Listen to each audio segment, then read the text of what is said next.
जय हिंद दोस्तों, मैं आशीष सर आपका हार्दिक स्वागत करता हूं द कैरियर पॉइंट के ऑफिशियल यूट्यूब चैनल पर। दोस्तों, जैसा कि आप सभी लोगों को पता है 24 तारीख को आ रही है एसएससी जीडी की बहुत बड़ी भर्ती और इस वैकेंसी में आप कोशिश ये करिए कि आपका नाम आ जाए। दोस्तों, द कैरियर पॉइंट आप लोगों के लिए इस 24 तारीख को लेकर के आ रहा है एसएससी जीडी का जुनून बैच। दोस्तों, आप सभी लोगों को ये बात पता होगा कि एसएससी जीडी का सिलेबस कुल 4 सेगमेंट में बटा होता है। इसमें होता है मैथ, रीजनिंग, जीके जीएस और हिंदी। हर सेगमेंट से 20-20 क्वेश्चन पूछे जाते हैं और ये पेपर कुल 60 मिनट का होता है, यानी कि 1 घंटे का। इसमें निगेटिव मार्किंग 1/4 की होती है। द कैरियर पॉइंट आप लोगों को जब जुनून बैच शुरू कर रहा है तो सबसे पहले मेरे द्वारा यानी आशीष सर के द्वारा आपको पढ़ाया जा रहा है हिंदी। किसी भी चीज को शुरू करने के पहले हमको उसका सिलेबस बच्चों को जरूर बताना चाहिए, क्योंकि किसी भी सफलता का मूल मंत्र होता है सिलेबस, पैटर्न और रिवीजन। जो भी छात्र इन 3 स्टेप को फॉलो करता है वो अक्सर ही देखा जाता है कि वो क्या होता है, सफल हो जाता है अपने पहले ही प्रयास में। अगर तैयारी आप कर रहे हैं तो तैयारी करने से नौकरी मिले ऐसा तो हम उम्मीद करते हैं कि सभी बच्चों को नौकरी मिले, लेकिन हाँ, पढ़ने से नौकरी मिले ना मिले, लेकिन हाँ, पढ़ने से आप अपने जीवन में बहुत कुछ अच्छा करेंगे, ये हम अच्छी उम्मीद करते हैं। चलिए मैं आपको बताता हूं कि हिंदी में क्या पूछा जाएगा आपसे और मेरे द्वारा आपको शुरुआती चरणों में क्या बताया जाएगा। जैसा कि आप देख रहे हैं कि मैंने बोर्ड पे लगाया हुआ है कि हिंदी में विलोम शब्द पूछा जाएगा आप लोगों से। कुल कितने नंबर का? 2 नंबर का। दूसरे नंबर पे है पर्यायवाची। पर्यायवाची से आएंगे कुल 2 नंबर। 2 नंबर का पर्यायवाची होगा। तीसरे नंबर पे है वर्तनी। इसका सबसे बड़ा और सबसे कठिन और सबसे ज्यादा रोचक चैप्टर है वर्तनी। वर्तनी से आएंगे 2 नंबर। वास्तव में वर्तनी से 5 अंक हो जाते हैं, क्योंकि वाक्य त्रुटि यानी वाक्य शुद्धि से भी 3 अंक पूछे जाते हैं और ये टोटल हो जाता है 5 अंकों का। तीसरे नंबर पे हम देखते हैं कि वर्तनी के सेगमेंट को हम खत्म कर लिए, तो चौथे सेगमेंट पे हम लोग पढ़ेंगे वाक्यांश का प्रतिस्थापन यानी पैरा जंबलिंग, जिसको इंग्लिश में कहते हैं। लेकिन इसमें वाक्य प्रतिस्थापन, एक वाक्य को तोड़ मरोड़ के इधर उधर प्रस्तुत किया जाएगा, उसको सिस्टमैटिक तरीके से अरेंज वे में लगाया जा रहा है। उसके बाद हम लोग देखते हैं कि मुहावरे पूछे जाते हैं कुल 3 अंकों के। उसके बाद वाक्यांशों के लिए एक शब्द, वाक्यांशों के लिए एक शब्द आपसे पूछा जाएगा 2 अंक का। रिक्त स्थानों की पूर्ति से पूछा जाएगा 3 अंक। और अगर गद्यांश 25 नंबर का होगा अगर पेपर तो 5 क्वेश्चन, अगर 20 का होगा तो यहाँ पे ये कितने नंबर के होंगे? 3। तो दोस्तों 60 मिनट में आपको 80 क्वेश्चन सॉल्व करना है। अगर 80 आती है टोटल क्वेश्चन तो उसमें हिंदी होगा 20 का, और अगर 100 क्वेश्चन आते हैं तो हिंदी होगी 25 की। सबसे पहले मैं आप लोगों को इन 5 अंकों को पूरा कराऊंगा। मैं चैप्टर नंबर 1 से शुरुआत करूंगा। चैप्टर नंबर 1 में मैं आपको बताने जा रहा हूं वर्तनी शुद्धि। इसको मैं ट्रिक, कॉन्सेप्ट और प्रीवियस ईयर पेपर के माध्यम से पूरी डिटेल में समझाऊंगा। आइए देखते हैं चैप्टर नंबर 1। अध्याय 1। अध्याय 1 में मैं आपको पढ़ाने जा रहा हूं वर्तनी शुद्धिकरण। अध्याय 1 में मैंने लिया है वर्तनी शुद्धिकरण, और वर्तनी शुद्धिकरण को पढ़ने से पहले जब हम लोग हिंदी की शुरुआत कर रहे हैं तो सबसे पहले मैं आपको बताना चाहूँगा हिंदी का सामान्य परिचय। एसएससी जीडी में हिंदी के सामान्य परिचय से हर बार एक क्वेश्चन देखने को मिलता है। आइए मैं हिंदी के बारे में थोड़ी थोड़ी चीज़ें बताता हूँ। ऐसा नहीं होगा कि जो बोर्ड पे लिखा है सेम टू सेम बस वही मैं आपको पढ़ाऊँ। मेरे द्वारा आपको बहुत सारी चीज़ें एक्स्ट्रा नॉलेज के रूप में भी बताई जाएंगी, जिसको आप अपनी कॉपी पेन पे नोट कर सकते हैं। वैसे मैंने आपको सुविधा के लिए बहुत सारी चीज़ें पीडीएफ रूप में लगा दी है, जिसको मैं आपको जब वीडियो समाप्त होगा तो डिस्क्रिप्शन में पीडीएफ आपको दे दूंगा, उसको डाउनलोड करके पढ़ लीजिएगा। आइए शुरू करता हूँ चैप्टर नंबर 1। जैसे कि लिखा हुआ हिंदी का सामान्य परिचय। तो हम सभी लोग जानते हैं कि हिंदी क्या है। हिंदी एक भाषा है और भाषा शब्द की उत्पत्ति संस्कृत भाषा के भास धातु से हुई है। संस्कृत भाषा के भास धातु से हुई है, जिसका शाब्दिक अर्थ बोलना या अपने विचारों को व्यक्त करना होता है। जिसका शाब्दिक अर्थ बोलना या अपने विचारों को व्यक्त करना होता है। भाषा विचारों के आदान प्रदान का एक माध्यम होती है। एक व्यक्ति दूसरे व्यक्ति से जब बात करता है तो किसी न किसी भाषा में ही करता है। चिड़िया भी बात करती है एक दूसरे में तो किसी भाषा में करती है। मनुष्य भी बात करता है तो किसी न किसी भाषा में ही बात करता है। तो भाषाएं तो बहुत हैं, और हमारे भारतीय संविधान के अनुसार भाषाओं की कुल संख्या 22 है भारत में। आइए मैं आपको हिंदी के बारे में और भी रोचक जानकारियां देता हूं। भारत देश की कोई भी राष्ट्रभाषा नहीं है। इतने बड़े देश, 140 करोड़ की आबादी वाला देश, इस देश की कोई राष्ट्रभाषा नहीं है। भारत देश की एकमात्र राजभाषा हिंदी को स्वीकार किया गया है। अगर पूछे राष्ट्रभाषा क्या है तो आप बताएंगे कि भारत देश की कोई भी राष्ट्रभाषा नहीं है। भारत देश की राजभाषा हिंदी है। हिंदी भाषा की लिपि देवनागरी है। हिंदी भाषा की लिपि देवनागरी है और हिंदी भाषा को राष्ट्रभाषा के रूप में 14 सितंबर 1949 को स्वीकार किया गया था। हिंदी को राष्ट्रभाषा के रूप में 14 सितंबर 1949 को स्वीकार किया गया था। आपको बता देना चाहूँगा मैं कि ये जो हिंदी है 14 सितंबर को हिंदी दिवस के रूप में मनाई जाती है। इसको कब से मनाया जाना शुरू किया गया? वर्धा समिति की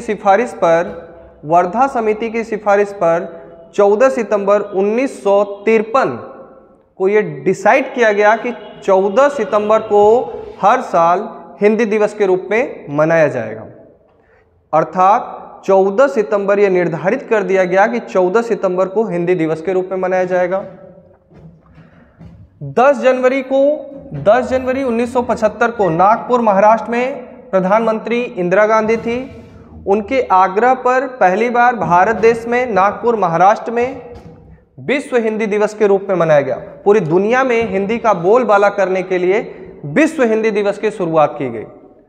तो अभी तक की चीज़ों को आपने ध्यान से समझा होगा। 14 सितंबर हिंदी दिवस, 10 जनवरी विश्व हिंदी दिवस, पहली बार विश्व हिंदी दिवस 10 जनवरी 1975।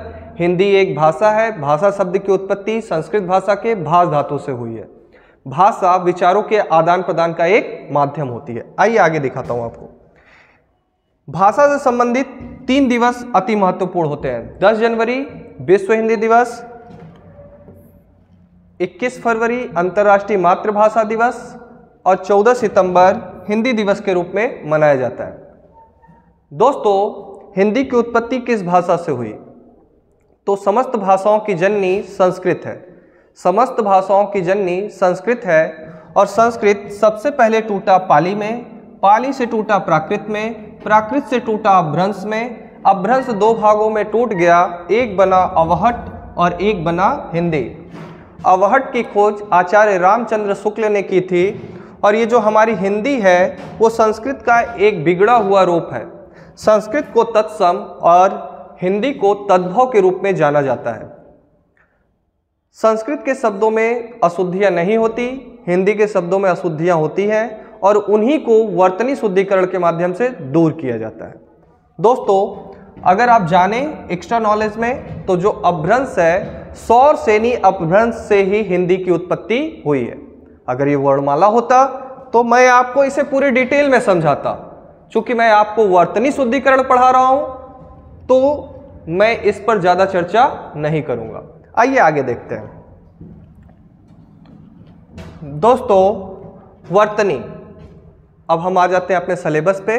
वर्तनी शब्दों को सही तरीके से लिखने की विधि को वर्तनी कहते हैं। शब्दों को सही तरीके से लिखने की विधि को वर्तनी कहते हैं। क्या आपको पता है? आइए दिखाता हूं आपको एक मैजिक। क्या आपको पता है, जैसे पिछली बार एसएससी जीडी में एक क्वेश्चन पूछा गया कि पंखा का शुद्ध रूप क्या होगा, और विकल्प में ढेर सारे विकल्प दिए गए कि पंखा, पंखा, पंखा और पंखा। इसमें से क्या सही होगा? उम्मीद है आप सही विकल्प तक पहुंच गए होंगे, लेकिन हाँ, आप सही उत्तर तभी दे पाएंगे जब आपने इसका विस्तृत अध्ययन किया हो। कि जब कभी भी किसी शब्द के ऊपर अनुस्वार लग जाए तो उसके बाद के वर्ड को हम लोग देखते हैं, उसके बाद के वर्ड को देखते हैं कि वो किस लाइन का है। ख, क, ख, ग, घ, अंग, यानी जब ख को देखते हैं तो ये परिवर्तित होगा अनुस्वार इसी वर्ग के 5वें अक्षर में। 5वें वर्ड, 5वां वर्ड कौन सा होगा? अंग, और इसे आधा लिखा जाएगा। तो यानी कि जब हम इसके शुद्ध अवस्था में पहुंचेंगे तो ये अनुस्वार बदल जाएगा आधा अंग में। तो पंखा का शुद्ध रूप निकल के आएगा आपके सामने पंखा, पंखा। आइए दिखाता हूं और फिर से बहुत सारी चीजें आपको। दोस्तों, संस्कृत भाषा के शब्दों को पूर्ण रूप से सही शब्द माना जाता है, इस कारण इनको तत्सम, और हिंदी भाषा के शब्दों को तद्भव रूप में पढ़ा जाता है। ये सारी चीजें आप लोग जानते होंगे कि तद्भव क्या होते हैं? अशुद्ध शब्द होते हैं, और तत्सम क्या होते हैं? शुद्ध शब्द होते हैं। वर्तनी शुद्धि का सबसे पहला नियम जो होता है, वर्तनी शुद्धि का पहला नियम जो होता है वो होता है खड़ी पाई प्लस सिरोरेखा। खड़ी पाई प्लस सिरोरेखा। खड़ी पाई दो तरह की होती है। किसी भी वर्ड को लिखते हैं तो आप देख रहे हैं कि यहाँ पे मैंने लिखा है कि एक खड़ी पाई और माथा भराई करते थे हम लोग बचपन में। ये जो खड़ी पाई खींची जा रही है किसी भी वर्ड के निर्माण में बहुत महत्वपूर्ण भूमिका निभाती है, लेकिन इन दोनों खड़ी पाइयों को अलग अलग नाम से जाना जाता है। जो नीचे की ओर स्ट्रेट लाइन खींची जाती है उसको खड़ी पाई कहते हैं, और जो ऊपर माथा भरते समय लिखी जाती है खड़ी पाई को खींचा जाता है, इसको सिरोरेखा कहते हैं। इसको सिरोरेखा के नाम से जाना जाता है। इस खड़ी पाई और सिरोरेखा का क्या रोल है आपके पेपर में, आइए मैं आपको बताता हूँ। देखिएगा, एक बात मुझे बताइए, आप लोगों ने क, ख, ग, घ, अंग, इन सभी शब्दों, सभी वर्डों को ध्यान से देखा। आप मुझे ये बताइए, क्या सभी को एक तरह से आधा लिखा जा सकता है? क्या सभी को एक तरह से आधा लिखा जा सकता है? क को आधा लिखने का नियम होता है कि खड़ी पाई के पार जाना होगा आधा, लेकिन क्या अंग को हम लोग ऐसे लिख सकते हैं आधा? नहीं, क्योंकि इसमें तो खड़ी पाई ही नहीं है। तो इसको आधा लिखने का नियम तो अलग होता है कि इस पे हलंत लगाना पड़ता है। दोस्तों, सभी वर्डों का अपना अपना रोल है वर्तनी शुद्धिकरण में। अगर आपसे पूछे कि कितने ऐसे वर्ड होते हैं जिनको आधा लिखने के लिए खड़ी पाई को पार करना होता है, तो वहां पे मैटर फंस जाएगा। क्या सिलेबस बनाते समय ये निर्धारित किया गया था कि किस किस शब्द को आपसे पूछा जाएगा? नहीं, आपसे पेपर में कुछ भी पूछा जा सकता है। वो शब्द कोई भी हो सकता है, वर्तनी शुद्धिकरण का कोई भी सेंटेंस आपसे पेपर में पूछा जा सकता है। आइए मैं आपको फिर से ले चलता हूं बैक में और आपको दिखाता हूं आगे की चीजों को। देखिए, नियम नंबर 2, आधा लिखने का नियम। कुल 35 वर्डों में से कुल 35 तो 2 लिया ही नहीं जाता है। टोटल व्यंजनों की संख्या अगर कही जाए तो 33 ही होती है, और वो जो 4 वर्ड होते हैं छ, त्र, ज्ञ और स्र, वो संयुक्त वर्ड होते हैं, उनको आधा लिखा ही नहीं जा सकता। तो 33 व्यंजनों को ही आधा लिखा जा सकता है। 33 को।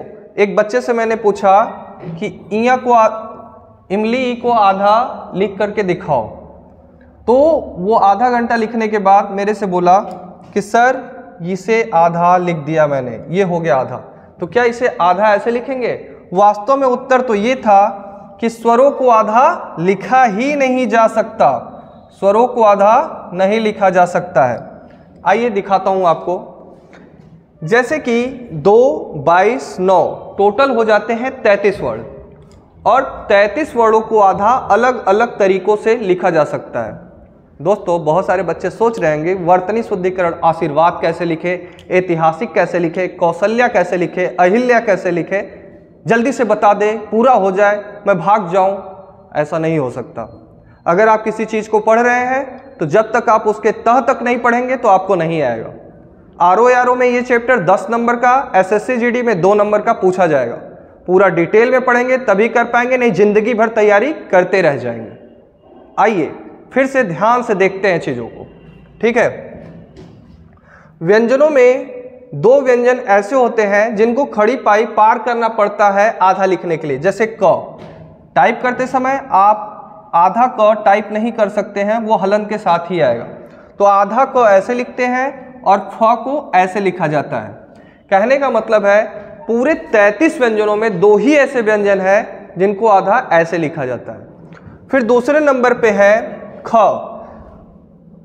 ख ग म, मतलब कहा जा रहा है कि 22 ऐसे व्यंजन होते हैं जिनको आधा लिखने के लिए खड़ी पाई को हटा दिया जाता है। जैसे ख को आधा लिखा जा रहा है तो खड़ी पाई को हटा दिया जाएगा, ये कैसे हो जाएगा, ऐसे। जैसे ग को आधा लिखा जा रहा है तो खड़ी पाई को हटा दिया जाएगा, ऐसे। उसी तरह से म को आधा लिखा जा रहा है तो खड़ी पाई को हटा दिया जाएगा, ऐसे। तो आधा 22 ऐसे वर्ड होते हैं जिनको आधा लिखने के लिए खड़ी पाई को हटा दिया जाता है। आपको मैं बताऊं कि ये 9 ऐसे वर्ड होते हैं, 9 ऐसे व्यंजनों में वर्ड होते हैं जिनको आधा लिखने का नियम और भी अलग है। अगर आप किसी से पूछेंगे कि अंग को आधा कैसे लिखे, अंग को आधा लिखे कैसे, तो वो फंस जाएगा। लेकिन आइए आप देखते हैं कि अंग को आधा कैसे लिखें। अच्छा, 2 नियम तक ही इसमें दिया गया था, तो आगे के नियमों को हम लोग अगली क्लास में देखेंगे। ये क्लास नंबर 1 कैसा रहा, आपको पहले क्लास को पढ़ के कैसा लगा, अपनी प्रतिक्रिया जरूर दें। और अगर आप हमारा मोटिवेशन बढ़ाते हैं तो क्लास नंबर 2 कल हम लेके आते हैं आपके लिए। धन्यवाद।